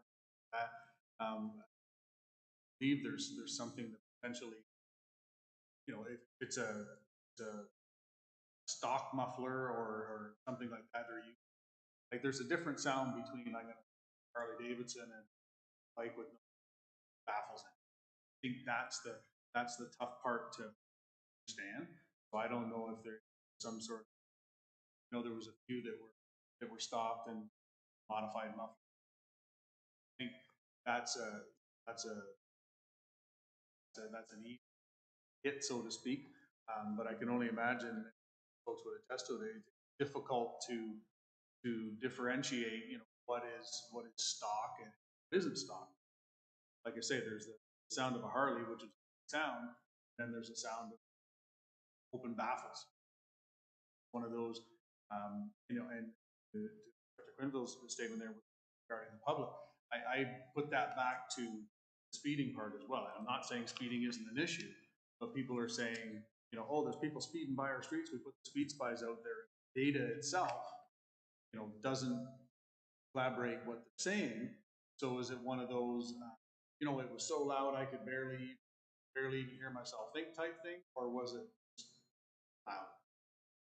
It's a touchy subject, and I don't know what the best way to is other place or something that, regardless of whether it's stock or not, if it's over that limit, So we can circle back on, I think Inspector Quinville's writing lots of notes there. We can circle back on this, and you'll pass it on Yeah, as and well. I'll talk and to then we Greg can on it. circle back. Mayor Bailey, you wanted to add something to that? Yeah, through you, Madam Chair, just to let you know that council, I did cautiously put one foot into bylaw regarding fireworks last meeting, and it very quickly went off the rails, and it was deferred just because there was much more conversation and much more exception to the bylaw than we expected. So I think this is going to go down that same road as to how loud is loud, how often is often. So we are starting into that cautious realm of. Right. And then with the project Serve and Detect, I want to say the wrong words all the time. There's a lot of education component in that as well, right? With this issue as well. Yes, there is, Madam Chair. Okay, so we'll circle back on that one. We'll put a put that on the to-do list. Moving on then to Zone 4. Anything, Member Verhey, for that? Nothing other than I've reached out to Executive Director Darling to see if she could come to our September at our initial discussion to talk about priorities and where we were going. Hoping for late summer, early fall. So assuming that we are breaking at the August meeting, September, and if that works, and having her meeting. That works. To our meeting or to the zone meeting? meeting? To our meeting. Okay, so the September Police Service Board meeting or the September Zone 4 meeting? September Police Services Board. Okay, so anything to do with Zone 4? Like, sorry, I'm confused. You're having her come here to I've introduce requested, her? yes. Yeah, okay. So her one of her priorities was to get to all of the different service boards in terms of a one-on-one introduction, talk about all of that. So assuming that we're breaking in August. Yes, we are. The next logical. So I'm not sure the process in terms of how I coordinate that with Nancy. Okay. Yeah, that would be best. Sorry, I thought you were referring that she was going to come to your Zone 4 meeting. You know, when I'm going to ask you when your Zone 4 meeting in September was. That's where I was getting. Yeah, no. Okay. She will hopefully be there as well. Do you have zone meetings dates set for the fall? Yes, the next one is in September. You let us know what date that is Yes. then? Okay. All right. I'll just really, in the essence of time, give you a quick update. A number of things that have been going on in regards to my role. You all know the barbecues have been very successful and well received and very much appreciated. Lots of thank yous and good conversations for those of us that have been able to attend. Appreciate everybody being able to come in and interact. Inspector Quenville and I continue to work on the communications piece that Heather is coordinating county resources for us with. We're just kind of working through some of the final copy, and then we'll be able to get that to the county. The plan is to have that in mailboxes by the end of September, so that that first edition will finally get out. Been long overdue, but be some high-level community safety messages. Then the plan would be post election, and then from a council, new PSB, we can get into more specific things regarding our PSB members and things like that. I attended the new recruit orientation at the end of June and got to meet 3 of the 4 new recruits, which has been great because then I also got to see them again at the barbecues, and so you put faces to names and you're able to connect with people. Mayor Bailey passed on an issue regarding tax on trails out Mount Pleasant, City of Brantford, Mount Pleasant area that I was able to connect Inspector Quenville with, concerned citizen about that. I think part of the messaging has to be that there needs to be reporting of these things. So if it's happening, these things happen over and over and over again, but nobody's reporting it, then we can't expect our police to have necessarily done anything about it if they didn't know what was happening in the first place. So it was good that that information came through, and then we were able to connect the dots in terms of who needs to be able to be out there and respond, because it has apparently happened more than just the one time. Now that it's like peeling an onion, I guess you start peeling the layers back and you start finding things out. So thank you to everybody that's involved in that. I completed the OAPSB survey. So last month was the OPP survey. This past one was the OAPSB survey, which was more specific about their strategic plan, their new vision for the path forward. Worked with Nancy, just if everybody wants to mark this down, September 20th would be the date that we would make our next presentation to council. It's the admin committee. September 13th was the operations meeting, but that's the day of the golf tournament. So we're planning to we have our PSB meeting on September 20th in the morning, and council has a committee meeting that evening. We talked about if more than just myself came, that would be great.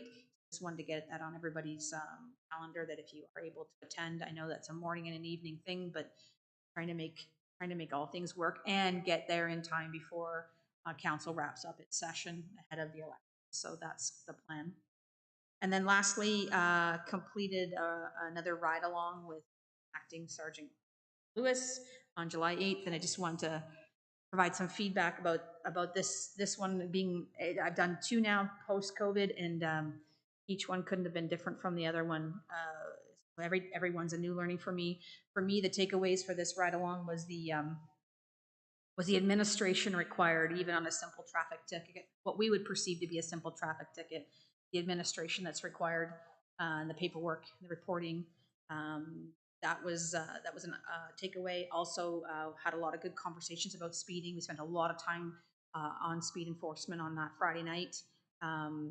You know, the importance of the interaction between the officer and the citizen, and allowing the officer to have some discretion in decision making is important for various reasons, for the well-being of the community as well. So it was really a good opportunity. I know some of you have also got some things planned. So thank you to Sergeant Lewis, and thank you to the OPP for indulging me. And I was also able to listen to some of the constables talk about some of the issues they're all working on. It was great to hear some of the different things that they're all working on, and also the eagerness of our new recruits to get out. So it was a good night spent out and about in the county, and there was lots of different things. The other thing is the number of people that drive with no driver's license, the number of people who don't have their cars up to date with their validation is staggering.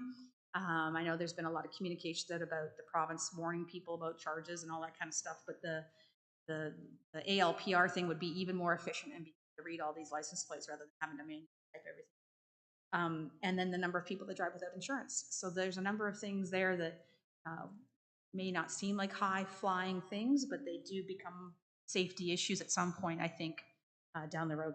So thanks to everybody for that.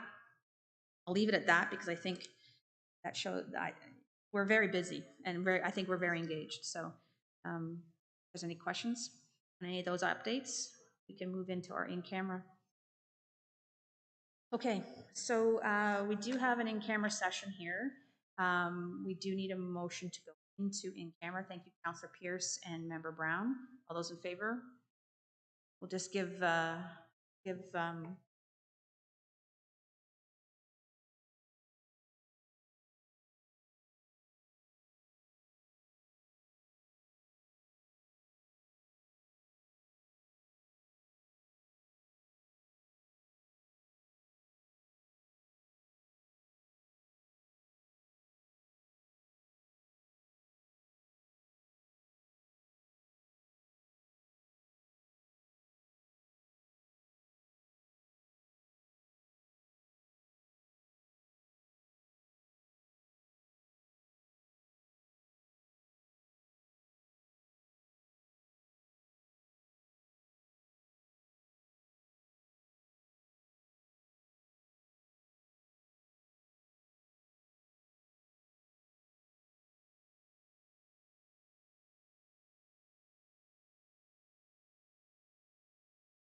Thank you. So just our next meeting is not scheduled till September 20th. Just want to also note that Member Brown and Member Hayes' term is August 14th.